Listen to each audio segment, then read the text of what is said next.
Continuamos en la UNED y estamos en el grado de Historia del Arte. Y estamos hablando del arte de la cultura minoica.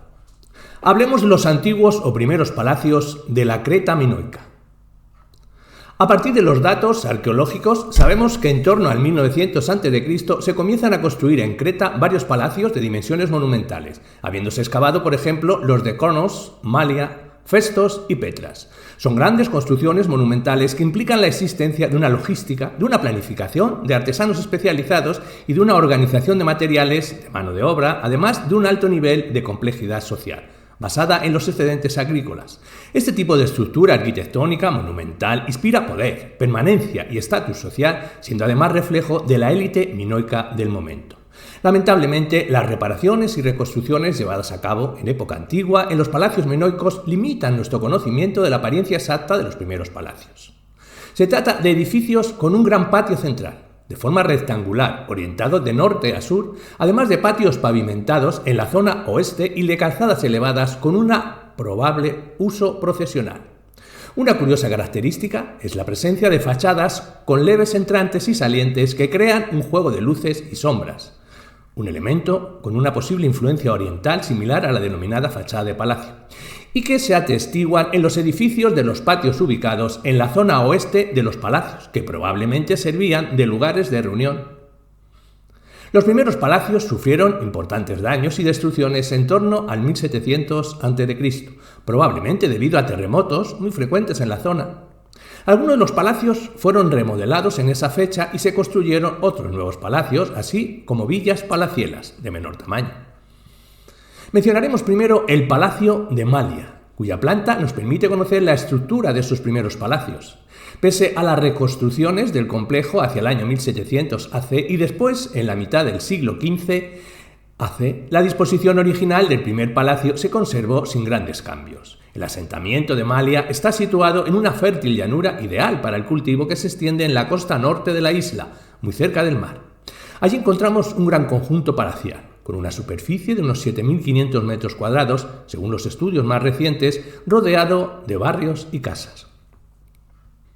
El palacio se ubica en el centro del asentamiento sobre una pequeña atalaya rocosa y se han encontrado restos de construcciones previas al antiguo palacio de tamaño modesto.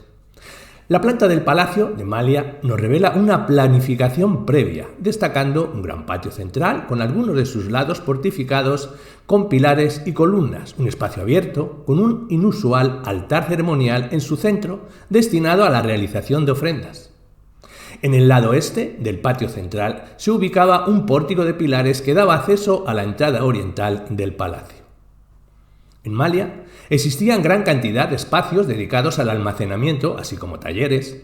Por ejemplo, en la zona este se ubican grandes tinajas cerámicas sustentadas y una red de canales probablemente destinada a la fabricación de vino y de aceite, productos cretenses por excelencia. Del mismo modo, los excedentes agrícolas de cereal se almacenaban en los 8 grandes silos de la zona sur del palacio y sugieren una función agrícola para el asentamiento de Malia. El Palacio de Malia tenía 2 plantas y el acceso principal se hacía por el patio pavimentado de la zona oeste mediante a través de una vía procesional. En el área norte se encontraba la zona residencial, que incluía en una pila o bañera lustral, probablemente relacionada con un culto ritual con agua. Tras el pórtico norte del patio central se ubicaba una gran sala hipóstila, con un techo sustentado por 6 columnas, cuya función no está clara, aunque quizá fuera la antesala para el espacio ubicado en el piso superior, que era una sala para banquetes o recepciones. Cabe destacar en la zona oeste del patio central una cripta hipóstila, descubierta más recientemente, una sala con 2 pilares precedida por una antecámara, con un uso de culto religioso. Otro elemento llamativo era la escalera monumental ubicada en el extremo noroeste del Palacio Central y que conducía a la parte superior del palacio, dando acceso al edificio que se denomina logia y que servía como espacio ceremonial para los gobernantes. El Palacio de Festos, con sus 8.300 metros cuadrados estimados de extensión, es otro excelente ejemplo de la estructura de los primeros palacios, con una orientación norte-sur, se ubicaba en una colina que tuvo que ser nivelada en 3 grandes terrazas para poder albergar este complejo palacial, y debido a ese desnivel del terreno existían múltiples niveles comunicados por escaleras. Parte del palacio se ha perdido por los derrumbes y la erosión, pero pueden apreciarse varios elementos importantes como el gran patio central, pavimentado en piedra, que coexistía con varios patios exteriores. Mencionaremos el patio oeste y la zona teatral aneja, en la que encontramos 9 escalones en los que el pueblo se sentaba para contemplar las ceremonias o los ritos religiosos. Parece que el acceso principal estaba en el patio oeste en el periodo neopalacial, presidido por una impresionante escalera que daba paso a un edificio monumental, que sirve de entrada, que denominamos propíleos, con una fachada con entrantes y salientes. Justo al sur de los propíleos estaba la zona de almacenaje de productos, mientras que el ala nordeste del palacio albergaba los talleres de artesanos y, por último, la zona residencial que se ubicaba en el ala norte del palacio. Se cree que la zona oeste del Palacio Central cumplía con la función religiosa y de culto, como se deduce de hallazgo de salas para ofrendas en un pequeño santuario con bancos para sentarse. Pese a su gran tamaño, los datos arqueológicos revelan que Festos fue perdiendo progresivamente importancia en favor de otros centros palaciales cretenses. Además, este lugar es conocido porque allí fue hallado el denominado disco de Festos, un disco de terracota con escritura jeroglífica dispuesta en espiral, el llamado jeroglífico minoico, que hasta la fecha permanece sin descifrar. Hablemos a continuación de los nuevos o segundos palacios de la Creta minoica. Al final del periodo de los primeros palacios y la destrucción de los mismos en torno al 1700 AC han sido atribuidos tradicionalmente a un fuerte terremoto, aunque otros factores como los enfrentamientos bélicos no pueden descartarse totalmente. Del estudio de la disposición y la planta de los segundos palacios minoicos levantados en Conos, Festos, Malia y Zacros, parece deducirse que fueron inicialmente diseñados por un mismo equipo de profesionales, aunque su construcción fue realizada con mayor o menor destreza. En base a la existencia de una planta similar a la del Palacio de Conos, en el resto de los palacios podría deducirse una preponderancia de este palacio. La etapa de los nuevos palacios, comprendida entre el 1700 a.C. y el 1480 a 1450, es un momento de esplendor, no solo en lo económico, sino también a nivel artístico y social, y además representa el auge de las relaciones con el exterior, pudiendo estar vinculada con la existencia de una élite de Conos, con un papel administrativo, político y religioso. Hablemos de él, el complejo palacial de Conos. Sin duda, el más conocido de los centros palaciales cretenses en Conos, ubicado en la zona central del norte de Creta, muy cerca de la costa, siendo uno de los lugares con la ocupación humana más antigua de la isla. Durante el periodo del Minoico, el palacio ya tenía una extensión de 10.000 metros cuadrados, teniendo en cuenta solo su planta baja, y llegó a ocupar una extensión de casi 17.500 metros cuadrados. La mayor parte del complejo fue excavado por Evans a inicios del siglo XX, con una rapidez y métodos que hoy día se cuestionan. Tras las primeras campañas se inicia la reconstrucción de edificios para consolidar las estructuras sacadas a la luz, aunque en muchas ocasiones la interpretación de los espacios y sus funciones son un tanto libres. El Palacio de Conos parece ser un gran proyecto que se desarrolla durante varias generaciones y aunque se constatan destrucciones, el antiguo palacio no fue nivelado y reemplazado por uno nuevo construido encima. Parece que en el periodo del Minoico, el medio tercero, el antiguo palacio, sí sufrió grandes daños y fue reconstruido en gran medida, incorporando nuevos elementos arquitectónicos con un carácter muy distintivo.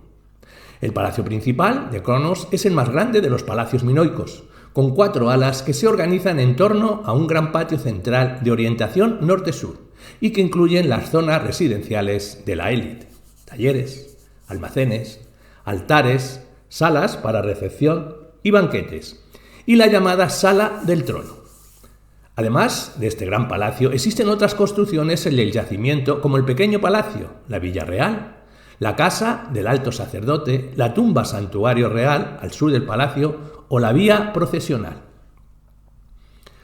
Conos Es un complicado yacimiento debido al largo periodo de tiempo de ocupación, la complejidad de sus estructuras, las diversas destrucciones sufridas y la dificultad de interpretar la evidencia arqueológica, además de las cuestionadas reconstrucciones de Evans.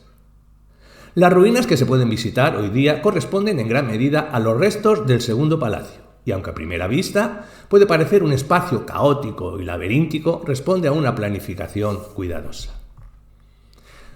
Dentro del palacio principal de Konos destaca el patio central porticado de forma rectangular, con unas dimensiones de unos 50 por 30 metros, rodeado de edificios con una cierta regularidad en sus fachadas, a pesar de su justaposición de estancias con diverso uso y de las distintas alturas de las construcciones. Al patio central puede accederse desde el norte y desde el sur, pero probablemente la entrada principal estaba en la esquina suroeste. Esto resulta significativo que el patio central de Konos esté orientado hacia el monte Jutkas, lo que revela la importancia de ese santuario ubicado en la montaña. En esa zona suroeste, el visitante encontraría el pórtico oeste decorado con un fresco del Salto del Toro, que consiste en un pórtico cuadrado con una columna central que se abría a una sala anexa. Se continuaba por un estrecho corredor en ángulo denominado Vía de las Procesiones, decorado con temática de figuras oferentes. A mitad del camino, el corredor daba acceso a una gran entrada, con una escalera monumental conjunto que se denomina los Propíleos Sur, y que estaba decorado con frescos de tema procesional. Como por ejemplo, un hombre portando un ritón o vaso de libaciones conocido como el copero real. La vía procesional continúa hacia la llamada zona teatral, un área que consiste en una plataforma en ángulo recto, con grandes escalones a modo de grada, con una forma similar a los posteriores teatros que, de acuerdo con Evans, pudo ser utilizada para representaciones o celebraciones. En esta zona oeste del palacio mencionaremos también las galerías porticadas que llevan de la zona teatral al interior del complejo y que tienen una rica decoración de frescos y de relieves de estuco decorados, con motivos de toros, como por ejemplo la gran cabeza de un toro pintado en rojo.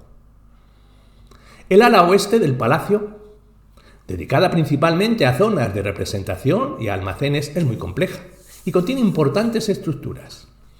El importante patio oeste destaca por la llamada fachada oriental, construida con grandes bloques sobre un plinto y que tiene una disposición de entrantes y salientes. Durante el periodo del antiguo palacio, en este patio oeste se ubicaban los koulouras, grandes fosas excavadas en el suelo con una probable función de almacenaje, especie de silos, que fueron posteriormente selladas. Gran parte del ala oeste del palacio estaba dedicada en una planta baja a espacios de culto o santuarios y a lugares de almacenaje. Esos almacenes consistían en una serie de estrechas salas con gigantescos pithoi, grandes vasijas cerámicas para almacenar líquidos, algunas de las cuales se hallaron in situ. Un gran espacio con una función de almacenamiento implica un asentamiento próspero, con una numerosa población. Pero quizás el edificio más conocido del ala oeste sea el llamado Salón del Trono, apodado así por Evans. Y se trata de una sala con un techo bajo y sin ventanas, con un ambiente oscuro e intimista que estaba comunicada con el patio central mediante una antesala. El espacio estaba embellecido por frescos con grifos, animales mitológicos, protectores, asociados al poder y a la divinidad. La estancia estaba presidida por un trono de alabastro, cuyos lados se disponía un barco corrido. Evans, erróneamente, pensó que el espacio era utilizado por un supuesto rey de Konos.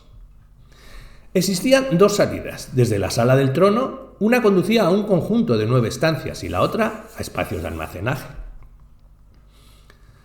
¿Cuál era la función de la sala del trono? Algunos autores creen que su decoración y función estaría vinculada con la élite dirigente.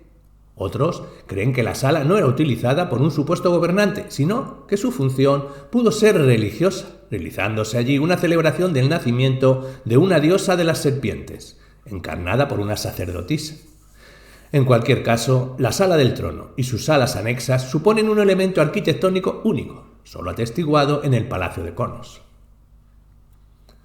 Hacia el sur, muy cerca del Salón del Trono y a continuación de la gran escalera, se halla un altar tripartito, una especie de capilla con una fachada dividida en 3 cuerpos y con columnas entre ellos. El cuerpo central de la capilla era más elevado, y el aspecto general del altar o santuario se ha reconstruido en base a representaciones en sellos minoicos. Curiosamente, en las salas anexas al santuario, que suelen denominarse almacenes del templo, al ser espacios destinados al almacenaje de ofrendas, se hallaron objetos como vasos cerámicos y objetos valiosos, entre los que destacan las figuras de la diosa de las serpientes. En la zona norte cabe destacar un importante edificio, la llamada Sala de los Pilares, una habitación hipóstila de gran tamaño, con 10 pilares cuadrangulares de la que partía un pasillo hacia el patio central. En esta sala hipóstila se encontraron un gran número de tablillas de barro incisas, lo que sugiere un uso administrativo del espacio. Es probable, dado el tamaño de los pilares, que encima de la sala hipóstila existiese una planta superior. Por su parte, la zona este del palacio albergaba distintos espacios que Evan interpretó como residenciales, a los que se accedía por la denominada Gran Escalera, adornada por columnas, que fue reconstruida por Evans de manera un tanto libre, como hemos dicho anteriormente. Una serie de corredores, salas espaciosas y pequeñas habitaciones están conectadas con la escalera, conformando un espacio que pudo haber sido el lugar privado de la clase dirigente de Connors. Esta zona residencial pudo tener 5 pisos de altura y se disponía de manera escalonada, adaptándose a la colina. La superposición de espacios en altura hacía necesario el uso de pozos de luz para dar ventilación a las estancias. Cabe destacar la zona que Evans bautizó como apartamentos de la reina, que incluye el Mégaron de la reina, una sala dividida por un muro y decorada por frescos con motivos de delfines, espirales y rosetas cuya función no está clara.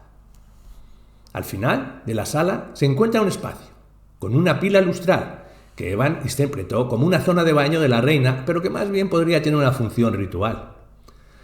También, muy importante, es la sala de las dobles hachas, decorada con motivos de hachas incisos en los pilares y que se conforma con un espacio muy peculiar desde el punto de vista arquitectónico. La sala está precedida por un pórtico y consiste en un espacio rectangular subdividido por un politirón con 4 puertas y un pozo de luz al final. Se cree que el uso de esta sala sería ritual, de modo que el espacio podría quedar en total oscuridad o abierto a la luz al mover las puertas. El politirón es un sistema de múltiples puertas y pilares de madera, de modo que pueden quedar abiertas o cerradas en función de las necesidades y por extensión puede denominarse así a la propia sala. Por último, mencionaremos las zonas destinadas a la producción artesanal, ubicadas en la zona norte, que revelan la importancia comercial de Connors y su notable producción artística que la élite demandaba. Encontramos talleres dedicados a la producción cerámica, a la elaboración de sellos, al tallado de piedra y marfil, así como zonas con telares.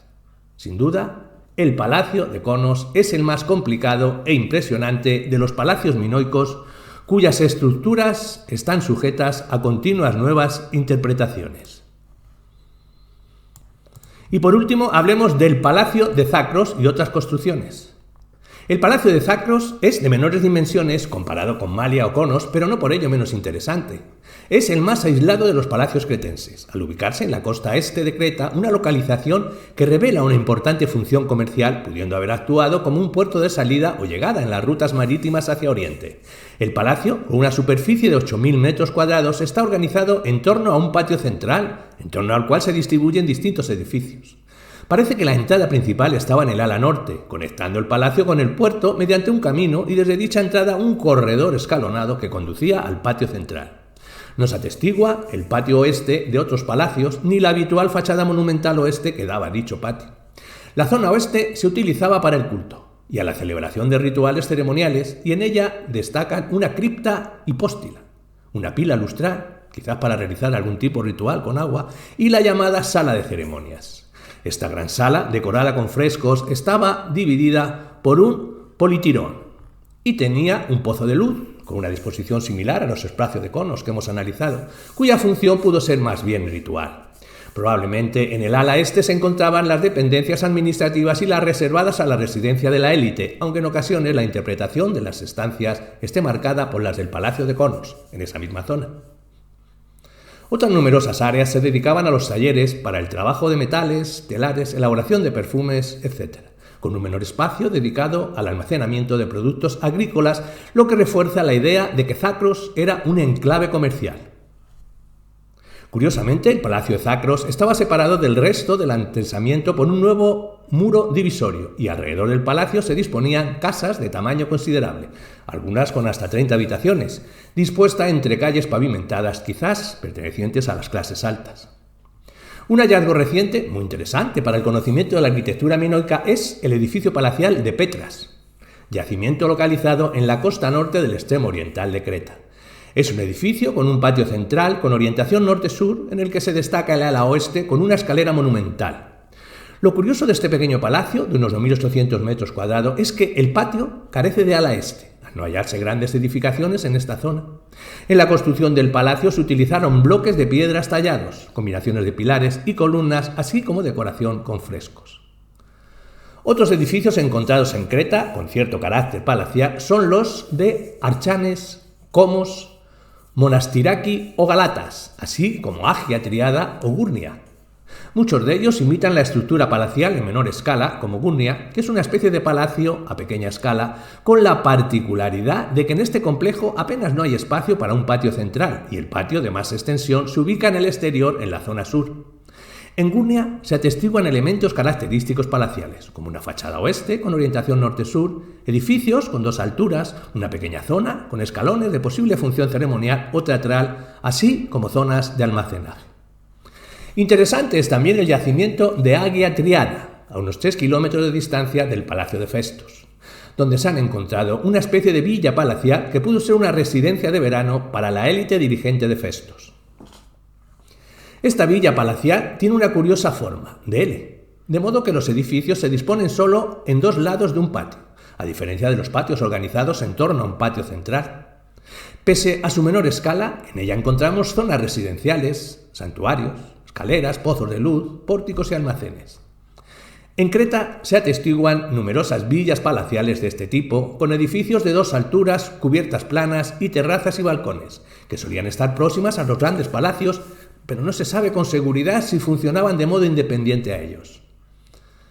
Podemos mencionar, por ejemplo, también la villa de Amnisos, donde se han hallado edificios de 2 alturas realizados con mampostería y grandes sillares, una sala con politirón e incluso decoración con frescos. No podemos dejar de citar algunos ejemplos de arquitectura cicládica que muestran notable influencia minoica, como los de Kea, Melos y sobre todo Tera. Agia Irini, en la isla de Kea, destaca por la llamada Casa A, donde se atestigua el uso de pozos de luz, salas con columnas y un patio. Por su parte, en Akrotiri se conservan numerosas casas de varios pisos que se adaptan al terreno y que tienen rasgos claramente minoicos, como un plano de organización radial, el uso de sillerías de piedra, pilas lustrales, elementos decorativos, como los cuernos de consagración y la utilización de muros del tipo politirón. Este yacimiento se encuentra en un excelente estado de conservación, en parte debido a la erupción del volcán de Tera que protegió los restos de las construcciones. Destaca además la extensa decoración con frescos de temas figurativos de gran belleza y excelente técnica.